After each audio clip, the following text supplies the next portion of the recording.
السلام علیکم ورحمۃ اللہ وبرکاتہ۔ آج کے دور میں اگر ہم دیکھیں تو کھیت کیسے خراب کیے جا رہے ہیں کیمیائی کھادوں کے ذریعے سے، اور زمین کے فطری نظام کو بگاڑنے کی وجہ سے کھیتوں کو خراب کیا جا رہا ہے، اور نسل انسانی کیسے تباہ ہو رہی ہے۔ جیسے کہ اب آپ دیکھیں آبادی کی منصوبہ بندی کے ذریعے نسل انسانی کی تعمیر کرنے والی ماؤں کی ذہنی اور جسمانی صحت کو متاثر کر کے، کیا اب تم بچے ہی پیدا کرتی رہو گی، کیا اب تم بچوں کو ہی دیکھتی رہو گی، بچوں کی تربیت کرتی رہو گی، تمہاری اپنی کوئی زندگی نہیں، تم اب ہر وقت گھر کے کاموں میں لگی رہو گی۔ اس طریقے سے بلیک میلنگ کر کے اور غلط میٹیریل دے کے آج کل کی اگلی نسل کے لڑکے اور لڑکیوں میں غلط چیزیں بھری جا رہی ہیں۔ اسی طرح اخلاق برباد کر کے، غیر اخلاقی کام کر کے اور تعمیری کاموں کی طرف سے توجہ ہٹا کے، اور منصوبہ بندی آ گئی ہے کہ جی 2 بچے سے زیادہ بچے ہوں گے تو آپ کا سٹیٹس سیٹ نہیں رہے گا، تعلیم کیسے پوری ہوگی، خرچے کیسے پورے ہوں گے۔ یاد رکھیں ہر انسان اپنا رزق خود لے کے آتا ہے، اللہ تعالیٰ نے رزق دینے کا وعدہ کیا ہے۔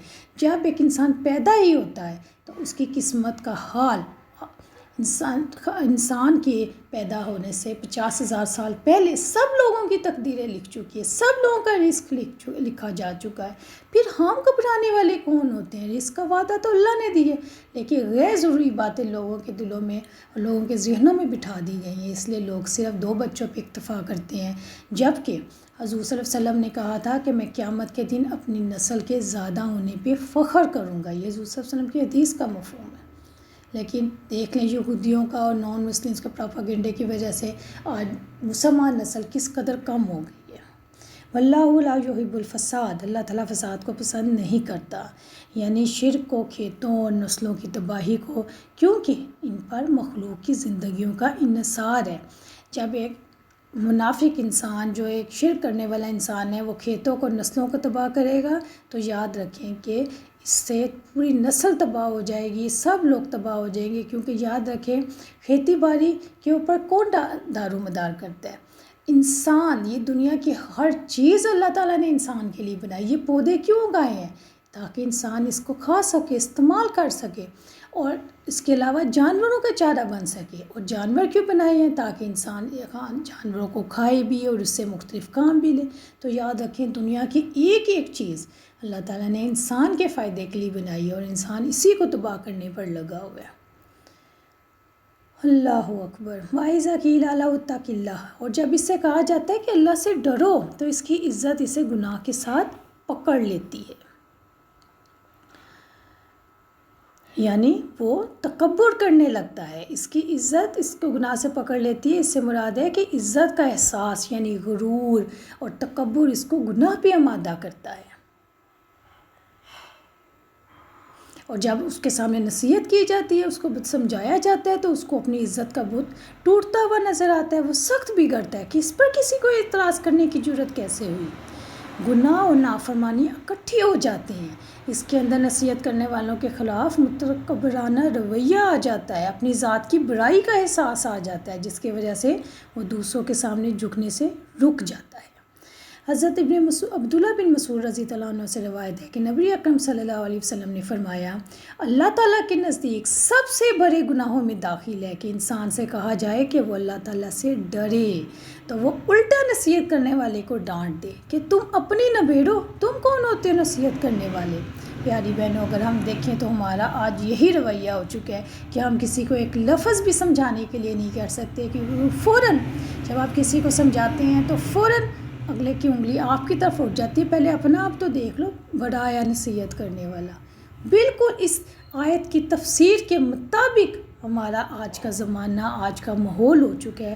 یہ بہت ڈرانے والی آیت ہے، سمجھنے والی آیت ہے، اور اس سے سبق لینا چاہیے کہ کیا ہمارا رویہ بھی منافقوں کی طرح نہیں ہے جن کے بارے میں یہ آیات اتری ہے۔ اصل میں یہ آیات ہمارے لیے ہی اتری ہیں، اور اگر ہم ان آیات میں بیان کیے گئے جو منافقین کی کوالٹیز ہیں اس پہ دیکھیں تو ہم کیا دیکھتے ہیں کہ ایک تو وہ 2 چہرے والا ہوتا ہے، دوسرا وہ چرب زبان ہوتا ہے، یعنی باتیں کر کے اگلے بندے کو پورا کر لیتا ہے، سخت جھگڑالو ہوتا ہے، سب کچھ نمائش کے لیے کرتا ہے، اور اس کی زندگی میں سب سے زیادہ امپورٹنس جو ہوتی ہے وہ اس کی اپنی ذات اور اپنی زندگی ہوتی ہے۔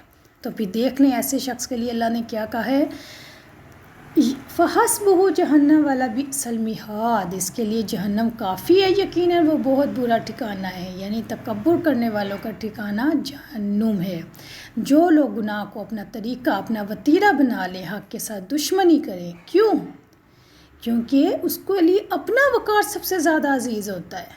وہ لوگ اس کو کیا نصیحت کر رہے ہیں، لوگ اس کو کیا ہدایت دے رہے ہیں، اس سے وہ نیکی پر نہیں آتا کہ وہ اپنی اصلاح کرے اور نیکی پہ آ جائے، بلکہ وہ گناہ پر اور زیادہ جم جاتا ہے، اکڑنے لگتا ہے، اور اللہ تعالیٰ کے مقابلے میں ڈٹائی پر اتر آتا ہے۔ تو پھر اللہ تعالیٰ کا بھی فیصلہ ہے کہ پاس جہنم ہی اس کے لیے کافی ہے، جو دل کو جلا ڈالے گی، اس کی جلن دل سے چیخیں نکالے گی، جلا کر راکھ کر دے گی۔ یہی آگ ان کا علاج ہے، جو بہت ہی برا ٹھکانہ ہے، جہاں وہ دائمی عذاب میں مبتلا ہوں گے اور اس میں کچھ بھی کمی نہیں کی جائے گی۔ استغفر اللہ، اللہم اجرنی من النار۔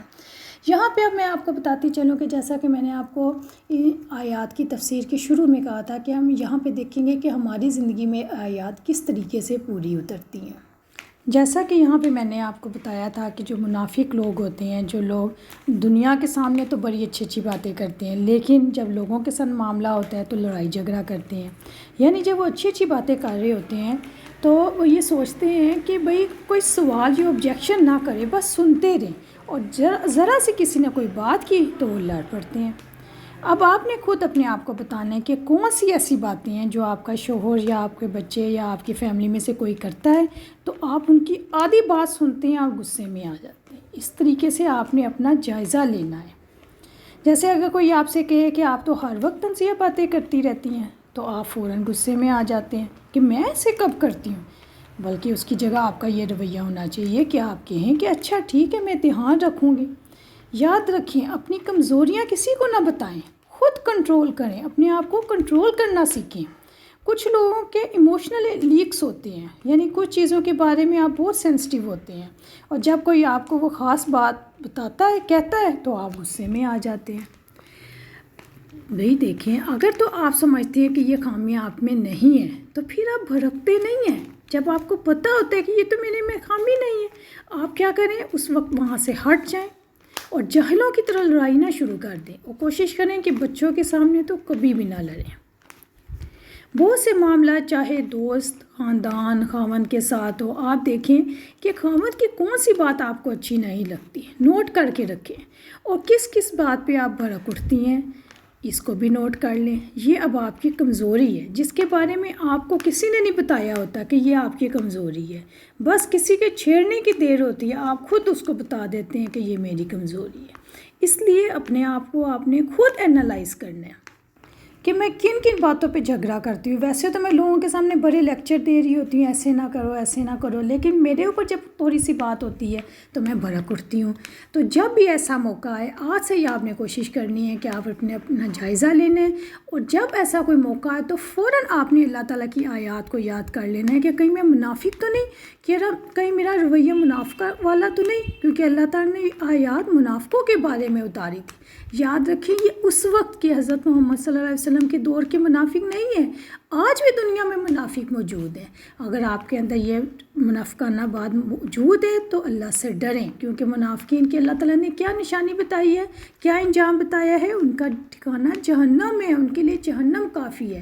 پیاری بہنوں، اپنے آپ کو تبدیل کرنے کی کوشش کریں، اپنی ان چیزوں کو اپنے اندر سے دور کریں، اللہ تعالیٰ سے ہدایت مانگیں، اور بات بات پہ غصہ ہونا چھوڑ دیں۔